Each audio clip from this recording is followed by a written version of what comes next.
सो hi all. So next हम पढ़ेंगे geometric progression के बारे में क्योंकि जो ज्योमेट्रिक प्रोग्रेशन के फॉर्मूलाज होते हैं इंपॉर्टेंट, जैसे कि nth टर्म का formula, sum of geometric progression का फॉर्मूला, वो जनरली सम्स में यूज हो जाता है एज इट इज। तो देखो, ज्योमेट्रिक प्रोग्रेशन तो आपने पढ़ा ही होगा 10th 11th 12th में, दैट इज कोई series that starts with one term. So first term हम एज्यूम करते हैं ए, और फिर उसके अपकमिंग टर्म्स यानी कि नेक्स्ट टर्म्स क्या होता है, so A R square, A R cube till A are to the power N minus one. और आर जो होता है यानी कि एक कॉमन रेशियो या कॉमन फैक्टर होता है जिससे कि हम मल्टीप्लाई करते हैं सब्सिक्वेंट टर्म्स को एक एक बार। तो पहले हमारे पास एक टर्म थी ए, फिर उसको हमने आर से एक बार मल्टीप्लाई किया, फिर वो सेकेंड टर्म को अगेन एक बार आर से मल्टीप्लाई किया, so that will become A R square and so on. So इसमें इंपॉर्टेंट फॉर्मूला होती है कि nth टर्म का फॉर्मूला होता है a are to the power N minus one. तो ये तो आपको देखकर ही समझ में आ गया होगा। फर्स्ट टर्म जो है उसमें आर का कोई मल्टीप्लीकेशन नहीं है, so that is A are to the power zero. So that is A are to the power first term यानी कि one minus one, so A are to the power zero. So second term find करने के लिए A are to the power two minus one होगा, so that will be A R and so on till nth term. So nth term will be A are to the power N minus one. अभी sum of first terms जो है उसका formula होता है, so consider that are जो है वो one के बराबर नहीं है। आर वन जब होगा उसके बारे में हम नेक्स्ट डिस्कस करेंगे। सो आर अगर जो कॉमन रेशियो है वो that is not equal to one, so sum of N terms of GP is A into one minus are to the power N. अभी यहां पर एन क्या है, number of terms in geometric progression, divided by one minus are. So ये formula आपको ध्यान में रखना है, ये यूज होता है। सो ये फॉर्मूला मतलब आप डायरेक्टली यूज कर सकते हो while solving problems on limit. तो अगर आपको याद हो formula, so you will be able to solve the problems very quickly. और नेक्स्ट केस होता है कि आर, यदि आर अगर वन हो जाए, सो देखो आर अगर वन हो जाएगा, सो आप फर्स्ट टर्म को वन से कितनी बार मल्टीप्लाई कर लो, तो अपकमिंग टर्म्स वही की वही रहेगी, मतलब ए ही रहेगी। सो ये जीपी कुछ इस तरीके से दिखेगी, ए टिल एन टर्म्स। अभी ये पूरे सीरीज का सम फाइंड करना हो, मतलब a plus a n times, so उसका sum n multiplied by a होगा सिंपली। सो ये आपको ध्यान रखना है formulas. Now moving to next problem. So in this problem, prove that limit x tending to infinity, e to the power 1 by x plus e to the power 2 by x plus e to the power 3 by x plus and so on till e to the power x by x divided by x is equal to e minus 1। तो अभी आप numerator देख सकते हो, ये GP के form में है। तो इसका फर्स्ट टर्म है e to the power 1 by x और कॉमन रेशियो भी e to the power 1 by x ही है। देखो first term e to power 1 by x था, फिर फर्स्ट टर्म को e to power 1 by x से मल्टीप्लाई करेंगे, so that will become e to the power 2 by x, जो कि सेकंड टर्म है। तो हम जो न्यूमरेटर में हमारा जीपी है उसका सम इवेल्युएट अगर हम करें,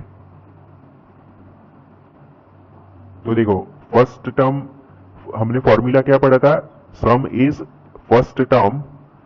सो फर्स्ट टर्म हमने लिख दी e to the power 1 by x, फिर into bracket 1 minus are to the power n। So 1 minus r हमारा है e to the power 1 by x again, and to the power n यानी number of terms in GP.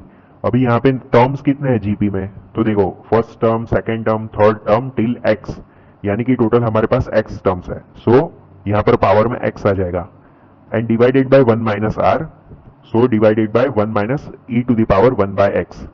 और ये 1 by x जो था वो यहां पर हमने बाहर लिख दिया 1 बाय एक्स, जो कि डिनोमिनेटर में था।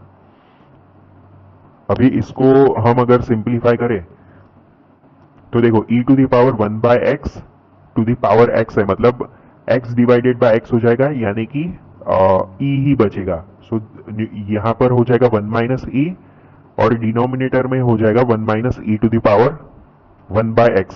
सो हमने क्या किया, दोनों को माइनस साइन से मल्टीप्लाई कर दिया, सो 1 माइनस ई को हमने e माइनस वन लिख दिया, और ये 1 minus E to the power 1 by x को हमने e to the power 1 by x minus one लिख दिया। अभी हम क्या करेंगे, 1 बाय एक्स जहां पर भी है प्रॉब्लम में, उसकी जगह पर y लिख देंगे। तो देखो 1 बाय एक्स, अगर x जो है वो x की लिमिट जो है, मतलब limit x tending to infinity है, सो y जो है यानी कि जो 1 बाय एक्स है वो टेंड टू 0 होगा। सो हम बेसिकली 1 बाय एक्स से एक्सप्रेशन बहुत कॉम्प्लिकेटेड दिख रहा है, इसलिए 1 बाय एक्स को हम y से सब्सटीट्यूट कर रहे हैं लिमिट में। So when x tends to इंफिनिटी y टेंड्स टू 0। सो वही चेंज किया हमने। So limit y tending to 0, e minus one already था न्यूमरेटर में, और e to the power 1 by x था, तो उसको हमने e to the power y लिख दिया, और ये 1 बाय एक्स का कॉमन टर्म था हमारे पास पहले से, सो उसको y लिख दिया ऊपर, और डिनोमिनेटर में e to power 1 by x minus one था, सो उसको e to the power y minus one लिख दिया। अभी y की वैल्यू अगर हम 0 रखेंगे इसमें, सो इसका न्यूमरेटर हो जाएगा 0 क्योंकि मल्टीप्लीकेशन में y है, और डिनोमिनेटर हो जाएगा e to the power 0, that is 1 minus one 0। So ये 0 बाय 0 फॉर्म हुआ।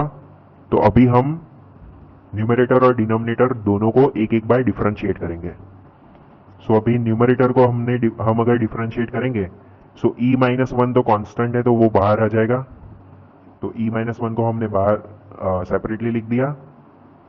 उसके बाद e to the power y है, e to the power y into y।